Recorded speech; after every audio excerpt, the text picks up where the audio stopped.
Passionné de voile et de course au large, bonjour et bienvenue dans ce nouvel épisode d'Actu Large, l'émission où je résume l'actualité de la course au large tous les mercredis à 18h.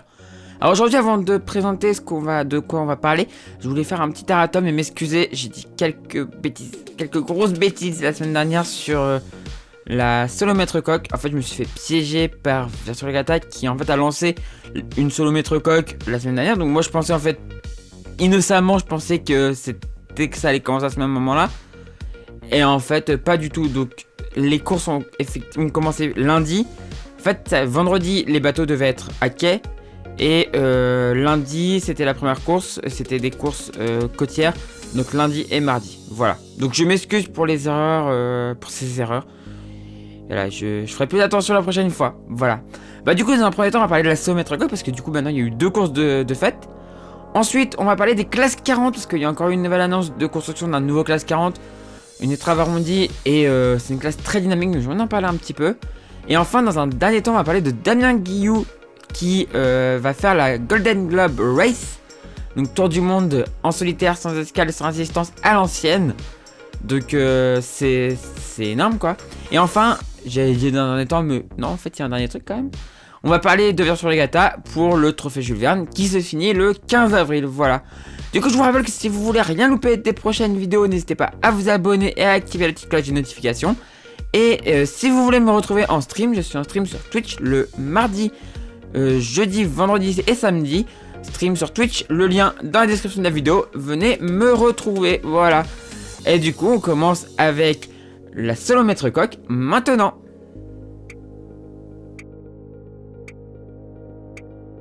C'est donc lundi qu'a eu lieu la première manche de cette solomètre coque. Elle s'est courue dans un vent d'une dizaine de nœuds de secteur nord-est. Cette première manche était un côtier de 32 000 où les skippers ont dû la jouer assez tactique pour espérer de l'emporter. C'est finalement Alan Roberts qui l'a emporté malgré que Pierre Quiroga a mené les hostilités à un bon moment. Ce dernier finit deuxième devant Tom Laperche qui malgré un passage à la 14e place à la bouée de dégagement finit sur le podium.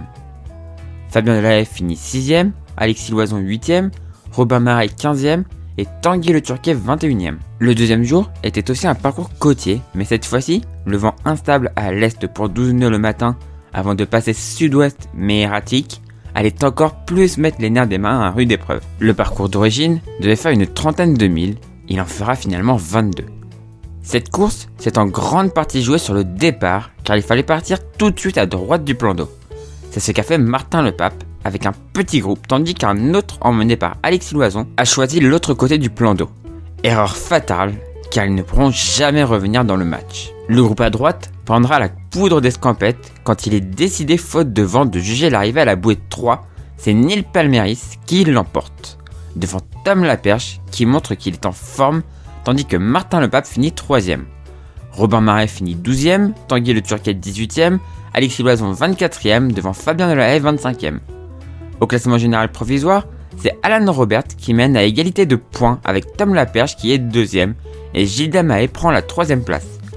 Robin Marais est 13ème, Fabien Delahaye 15ème, Alexis Loison 16ème et Tanguy Le Turquet 22ème. Ce mercredi était une journée off pour les skippers avant le départ de la grande course demain à 13h. Le parcours semble être celui que je vous ai annoncé il y a une semaine. La course va commencer dans la grosse molle avant que le vent ne se renforce un peu dans la nuit de jeudi à vendredi, d'abord par le sud-est avant de passer au sud-ouest dans la journée de vendredi en continuant à se renforcer atteignant les 20-25 nœuds en basculant en nord-ouest. Le vent devrait refaiblir dans la nuit de vendredi à samedi en étant établi à l'ouest-nord-ouest pour 10 à 15 nœuds. Il continuera à faiblir dans la journée de samedi repassant sous les 10 nœuds en basculant au sud-ouest. C'est à une course très intéressante que l'on risque d'assister. Il va falloir être sur le pont dès les premières secondes de course afin de ne pas se faire distancer dans la molle. Personnellement, je vais suivre cette course et vous encourage à le faire aussi. Dans tous les cas, on la débriefera dans une semaine dans Actu Large.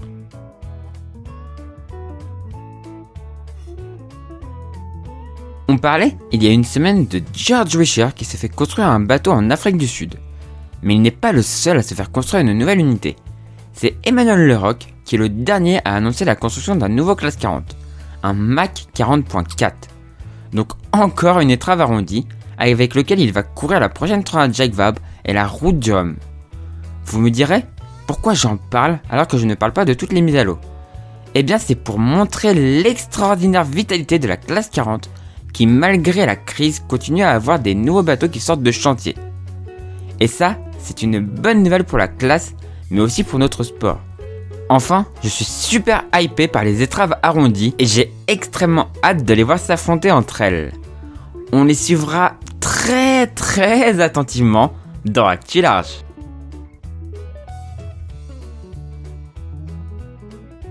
Mais quel sponsor!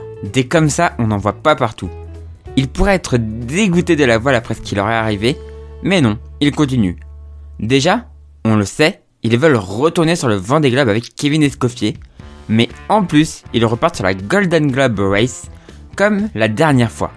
La dernière fois, ça leur avait porté chance, car ils avaient gagné avec Jean-Luc Vandened, mais cette fois-ci, c'est avec Damien Guillou, l'ancien boat captain du malheureux PRB cassé en deux, que PRB s'engage sur ce tour du monde en solitaire, sans escale et sans assistance à l'ancienne. Damien partira sur un bateau de 11 mètres pour plus ou moins 200 jours seul en mer. Une sacrée aventure sur laquelle il s'élance en 2022. Peu de personnes attendaient Damien sur cette course, mais en y pensant un peu, on peut être quasi sûr que ça va lui plaire.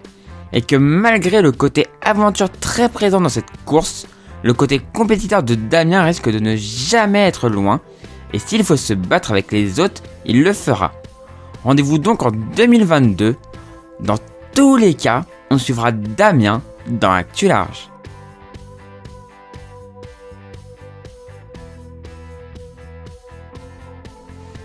Et donc on finit par un petit point sur Virtua Regatta, sur le trophée Jules Verne de Virtua Regatta, où le classement n'a pas changé, le classement mondial n'a pas changé, le classement français non plus. Moi je suis 583ème, donc top 1000 c'est bien. Le classement de Seine-Maritime, je suis toujours 8ème, toujours dans le top 10, ça c'est une bonne nouvelle aussi. Le classement de la ville, je suis toujours 2ème, ça n'a rien à changer en fait. Rien n'a changé et je suis toujours en tête. Nashkit a fini en 3ème à 4 jours de moi. Donc pour l'instant je suis bien installé en tête du trophée Jules Verne, du cercle de la voile de Dieppe. Enfin du classement du cercle de la voile de Dieppe. Là on a un bateau qui est reparti mais il va je pense juste faire un petit tour. Ouais, Biaraclé Sailing Team qui va faire un petit tour, donc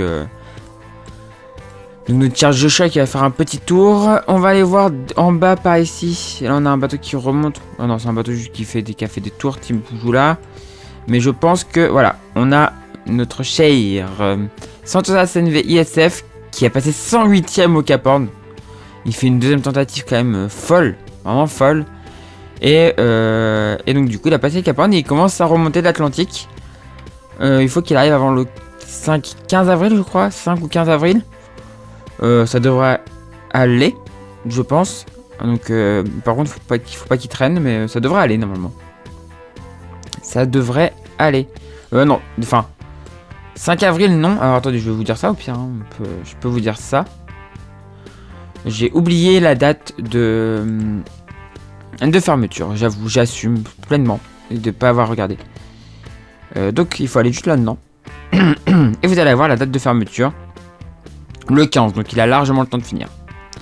Il a largement le temps de finir. Voilà. Et bah du coup on a fini avec ce trophée Jules Verne. Ah, j'adore voir ça. On a fini avec ce trophée Jules Verne. Et du coup bah on va passer à la outro. Voilà, j'espère que cette vidéo vous a plu. Si c'est le cas, n'hésitez pas à mettre un pouce en l'air, à la commenter et à la partager. Si vous êtes toujours pas abonné à la chaîne, n'hésitez pas à vous abonner pour ne rater des prochaines vidéos. Et si vous voulez aider financièrement la chaîne, c'est pour les fermetures sur Utip ou Tipeee. Les liens sont en description de la vidéo. Pour avoir une publicité ou une vidéo, ça ne coûte rien, moi ça rapporte quelques centimes. Et si vous souhaitez faire un don, bah c'est possible aussi sur ces deux plateformes, voilà.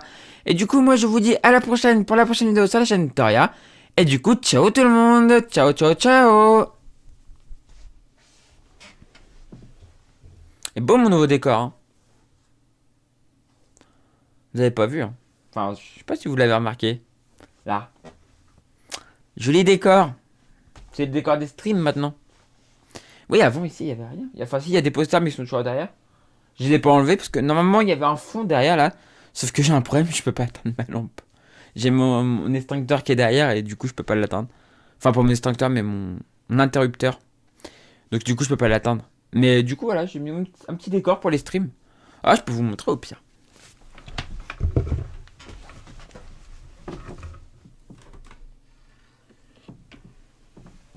Hop. Donc là-haut vous avez Groupama 3 avec un autre bateau. Et après vous avez quelques phares.